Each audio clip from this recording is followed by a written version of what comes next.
Hello friends, welcome back once again. Today we are going to discuss the synthesis of metronidazole. Metronidazole is a anti-amoebic drug.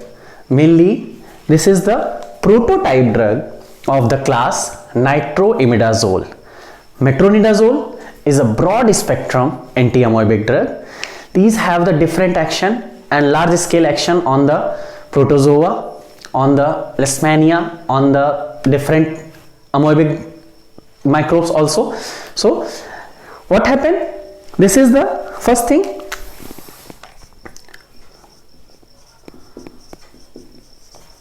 Prototype drug of nitroimidazole class. This is the prototype drug. Next point, this is the broad spectrum anti-amoebic drug. Broad spectrum anti-amoebic drug. This is the amoebicidal. Okay, this is the amoebicidal action. Metronidazole is mainly effective into the anaerobic microbes. Effective on anaerobic microbes. Okay, metronidazole mainly act after the metabolism inside the body. After metabolism, it converted into the various nitro groups derivative, and these nitro groups will further have the different action.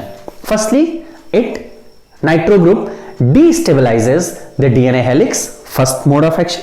Secondly, these nitro groups will inhibit the energy production sequence, that is by the different operative proteins which are responsible for the energy production. These nitro group will destroy or break down those operating proteins. So mode of action very similar. So destabilizes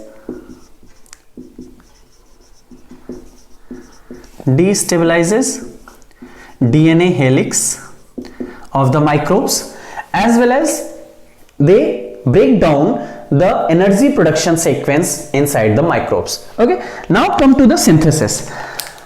Metronidazole synthesis, starting material is the glyoxole. That is the CHO. This is the glyoxole.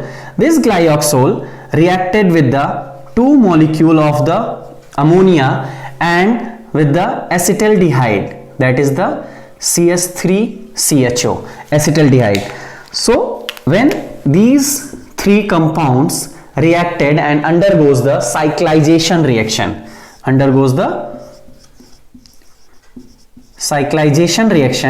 so by this cyclization reaction the imidazole derivative will form, and here the imidazole derivative is formed, that is the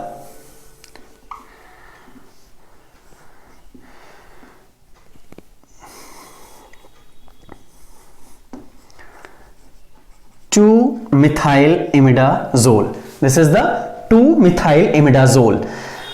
I will name all these compounds. So first here is the glyoxole, this is the ammonia, and this is acetaldehyde, and here the compounds form, that is the 2-methyl-imidazole.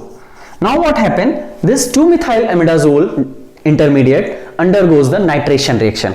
As we discussed, nitration reaction everywhere when it's conducted, then this reaction carried out with the nitric acid, and not only the nitric acid, here should be carried out in the presence of acidic medium, and the mainly acid that will carried out, that is the H2SO4. So by this nitration reaction, what happened? Nitro group will attach on the 5th position. What are the position number? Here first, second, third, fourth, fifth. So new intermediate which form, that will be the 5-nitro 2-methyl 5-nitro 2-methyl imidazole here, and here we have the CS3, and here the NO2 group will be attached, and this new intermediate here becomes 5-nitro 2-methyl imidazole. So named here 2-methyl 5-nitro imidazole. This 2-methyl 5-nitro imidazole reaction reacted with chloroethanol, that is the Cl CH2OH. This is the chloroethanol, and this reaction carried out in the presence of NaOH. Then what happened? This chlorine group will take this hydrogen ion and removed out in the form of HCl. So here HCl will be removed out, and this CH2OH means ethanol group attached on this nitrogen compounds, and final product here form, that is the metronidazole. And what will be the final product? Let's have a look.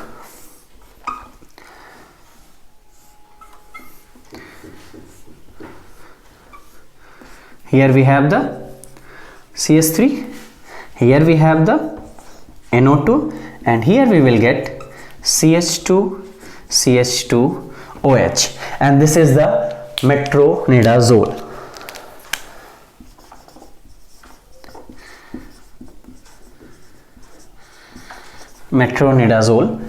The reactant substance here is the chloroethanol. Okay, so this is the synthesis of the metronidazole. What happened? Glyoxal, ammonia and acetaldehyde undergoes the cyclization reaction. By this cyclization reaction, 2-methyl imidazole will form, which in the presence of nitric acid it will form 2-methyl 5-nitro imidazole, and when it reacted with the chloroethanol, then final metronidazole will form. This is the synthesis of metronidazole. Thank you.